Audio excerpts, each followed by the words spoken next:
What's going on, everyone? This is Trevor here for RSG, and I see this stuff in my hand. Well, anyways, we're gonna make a shifter mount with the stuff in my hand, like some angle iron, some of the stuff onto this chair here that you can't see the whole thing of, but we'll get to that. And I know I don't have my normal microphone, so sorry about the audio quality, but we'll be fine. We'll make it. All right, let's get into it. If you want to see how to make this where you can put a shifter mount on the side of your existing chair, well, you know what you need to do? You need to stick around.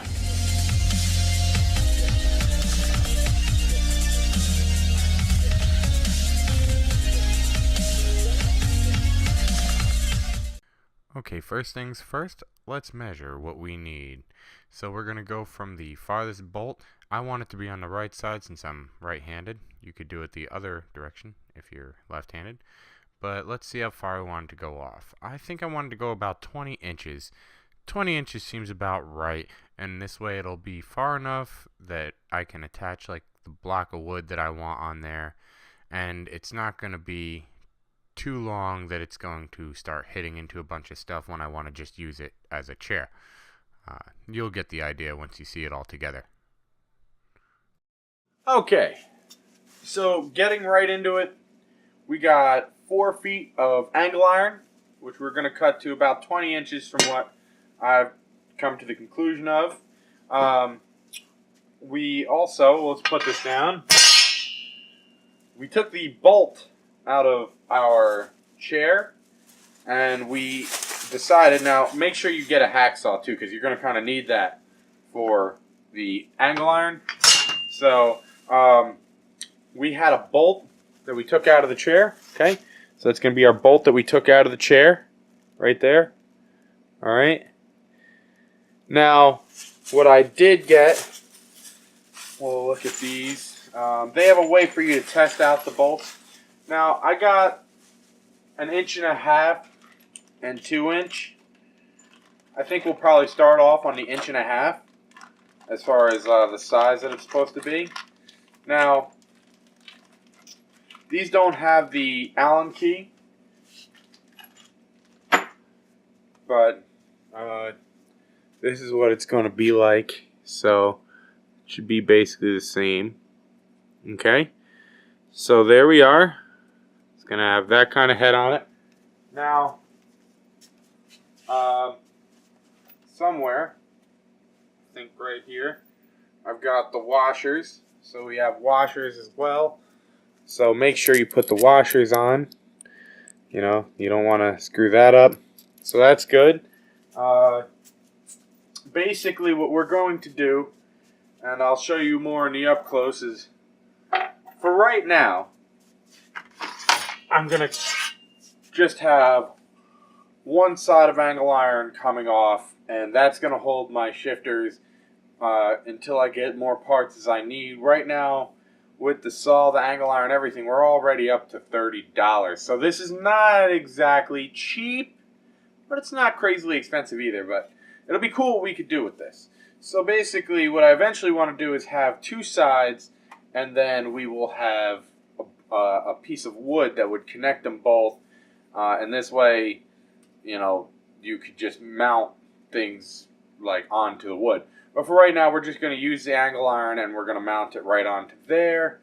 So what we need to do is we need to cut this angle iron to about 20 inches. That's what I've come to the conclusion of, is 20 inches.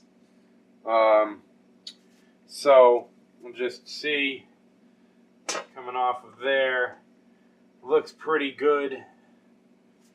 Looks pretty good. Okay, so I'll show you that. So we're going to cut this for 20 inches. What are we going to cut it on? Well, if you've known the channel for a long time, then you're going to probably know this guy right over here. That's going to be our $40 do-it-yourself wheel stand. Still intact. I mean, I could technically still use this without an issue. I could actually use this as the wheel stand alone if I wanted to, which I might do. It's actually a good idea. I might still use this as the wheel stand alone, because this could probably fit where I need it to.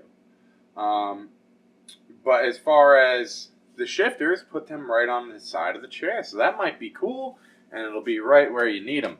So let's get into that. Let's use the sawhorse like it's supposed to be used and actually cut stuff on there. So let's get into that. Alright, so let's measure this up, and it's going to be 20 inches that we're going to do. I suggest actually a little bit longer, just for the simple fact that you really have to put the shifter right at the end for it to work. Now, overall, a single bar shifter mount I'm not really suggesting because there is a lot of flex in it. I really do suggest, and I will have another video for it, where we make the second part of this and then put wood across the top so we can mount more.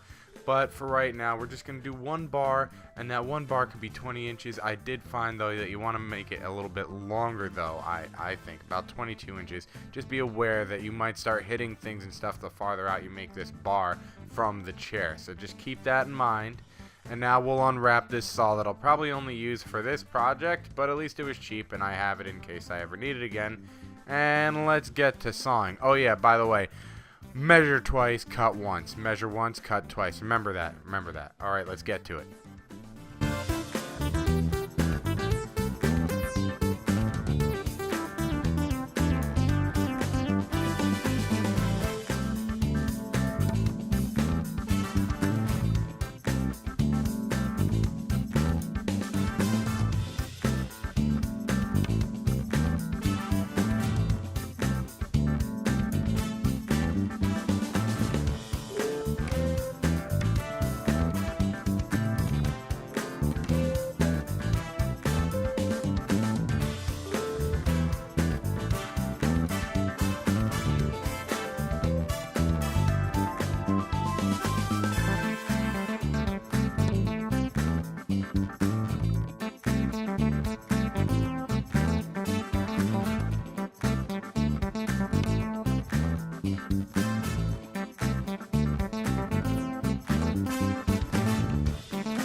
Okay, so real quick, one thing I gotta point out is that this is sharp, so we are going to do something to combat that sharpness just a tad, because you don't want to really be cutting up whatever your chair might be next to. So let's fix that with some duct tape.